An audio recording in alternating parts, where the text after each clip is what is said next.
Beloved, welcome back to the shop. One of the things that I missed the most about the old homestead wood shop was my dedicated sharpening cabinet. I custom built this cabinet to be an all-in-one workstation storage area, wall mounted, where I could have everything that I needed to sharpen any tool at my disposal. Drill bits, knives, chisels, whatever, all in one spot, plugged in, ready to go. Well, I have not had that really since I moved here, and I've been missing it. So I dug it out of storage and I thought, let's install it today. Let's do some cool upgrades to it. And then we'll go over everything that I have to sharpen pretty much anything that I could ever come in contact with.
This little jig here is a cheat code for filing chisels or planer irons. If you look here on the drawer, I've got 4 blocks. This is kind of a little invention I came up with. So this is 30 and 25 degree for chisels, 30 and 25 degree for irons on hand planes. And how this works, this has a little roller on it, and it will clamp all different sizes of chisels and irons. This was a really cheap one that I bought it wasn't machined very well, and I kind of trued it all up, but it's not perfect, but it works pretty good.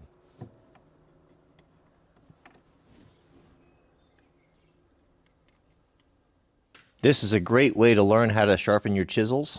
Once you kind of get the hang of it, you won't need this anymore. But look how that wheel rolls on that stone, and you can just get near perfection with this method. This jig also works really well for the irons for your hand plane. Instead of grabbing in the dovetail there for the smaller chisels, we'll clasp or clamp it on top.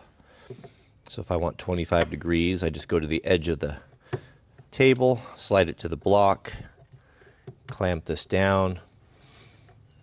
This way I get that perfect 25 degrees every time.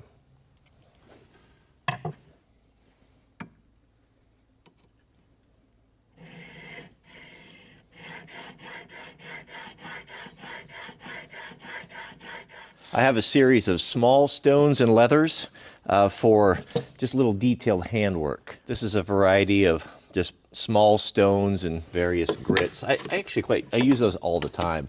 Now leather, the best way to finish a tool steel is with leather, by dragging it backwards with this green jeweler's rouge. This right here was made for me probably over 10 years ago by one of my subscribers. The wood that's used in this was made from a man's his son, who tragically passed away. He made it from his son's bunk bed and put this leather on there and made this for me. And I think about that, and it makes me appreciate my own kids and family, and it's a reminder of me not to take anything for granted. And I don't even remember who it was that sent this to me, but I think about that every time I use it. This is a small leather strop where are we going to put that? Let's put that up here. No sharpening kit would be complete without some good files. These are vintage, brand new in the box, Simmons red tangs. Sadly, no longer made and not replaceable once they're gone. I saved these for good things. Mill Bastard in an 8-inch. As good as it gets. That was the high water mark for files, so I will be sad when those are gone. So we'll put our files up here, but you can still get good files. Buy things that are made in Switzerland if you can. The steel files are good. Round files for chainsaws. Of course, we want to have a one-stop shop here. Some small flat files for the sharpening system, whatever you have. Depth gauge, have an extra one of those on hand. And then just, a variety of small files, detail files. This is a Mill Bastard. This really is your bread and butter. So I'm going to grab that, have that with a handle. This is what you're going to use to sharpen a shovel. Have a few handles. Some of these triangle files are nice if you need to like square a round hole. These half round, half flats. They're just a variety of little files and different things will make your life easier. This is one of my favorite sharpeners. This is kind of a turntable style. There are a series of these tempered glass discs that have various grits on them, and you can either sharpen on the top over this bar, or you can sharpen on the jig right here. So this suggests you can use your chisels or your irons, and as this rotates, you simply slide it up there and introduce it to the abrasive. But this is a really good sharpener. You can do everything with the diamond stones as you can with this. It just is a little bit faster. We've got our work sharpener. This takes a series of these small abrasive bands. This is like a mini version of what knife manufacturers have. This is how they sharpen on this band style. Of course, they have big industrial machines, but these bands go around through here, and this is a really great electric sharpener. This is a Drill Doctor. I thought for a long time this was a gimmick, but it actually works pretty good for sharpening drill bits. You just clamp them in here. It's pretty much idiot proof. Spin them, there's a diamond wheel in there. And once you learn how to use it, it takes about 10 minutes. It's quite a nice little tool, actually. Don't forget a file card. A file card is a stiff wire brush that is used for cleaning the chips out of a file. Makes your file last a lot longer. It makes it cut a whole lot better. I make these little wedges. I find them to be handy for so many things, whether you're fabricating, you need to level something. But these axes, when you're filing on them, because they're such an unusual shape, how I typically do it is I'll take a couple of these wedges and then I can get that cutting edge up a little bit off the bench and it holds it securely. You can even put a clamp on here if you want to, but that gives you the ability to sharpen and to file on these. 2 additional items I'll keep in the sharpening box will be a small rag in a tin with ballistol and some boiled linseed oil. And the reason being is when I'm done sharpening, the sweat or the oils on your hand, when you come in contact with these raw steel blades, the salt will rust these immediately. Wherever you touch them, the next day they will be rusted and corroded. So before you put them away, you want to wipe that off. And so having the ballistol or your favorite oil in a rag, in a can, so it doesn't dry out, you can simply rub the fingerprints off, and when you put things away, they won't corrode. The boiled linseed oil is going to be for treating the wood handle. Your axe handles, whatever you're going to find to sharpen here, especially if you're working with traditional tools, is most likely going to have a wooden handle. So this is right here. You can grab a rag and wipe it down too and protect that. If you do that, these tools will last multiple generations. And finally, Granddad's jack oil bottle. I remember this sitting in his workbench when his floor jack would get low. He would squirt this in there. I repurposed it. You'll see he wrote jack oil on there for kerosene. I like to, when I sharpen, especially on a stone, whether it be a Lansky or a Norton stone, a little bit of kerosene or diesel really helps to keep the stone clean, and you can sharpen quite a bit quicker. So having a little squirt bottle of kerosene or diesel ready to go on the top pretty much completes the sharpening kit. The reason I don't paint the inside of the cabinet is because it gets too dark, and in low light I can't even see inside what's in there. So having a bright color inside is almost having a light without the complication.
That is nice to have the sharpening cabinet back, a one-stop shop where no matter what you have, axe, hatchet, shovel, drill bit, you come here, you're gonna have what you need to put an edge on it.